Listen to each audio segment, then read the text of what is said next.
नमस्कार मित्रांनो, मी एक मराठी माणूस. मी आज बनवत आहे फुलगोबीची भाजी.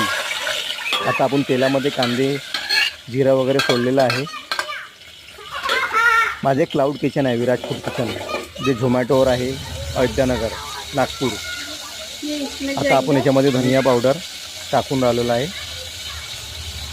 बघा, मिरची सोडलेली आहे, थोडी हळद. मसाले आता याच्यामध्ये आपण काळा मसाला टाकलेला आहे. मसाले सोडले. आता थोडं मीठ टाकूया चवीनुसार. त्याला छान फेटाळून घ्यायचं गरम होतपर्यंत. आता याच्यामध्ये आपण गोबीचे पीसेस सोडू, जे बारीक बारीक कट केलेले आहे मी. त्याला छान फेटाळून टाकायचं, म्हणजे ते पूर्णपणे मिक्स झालेलं पाहिजे त्या मसाल्यामध्ये.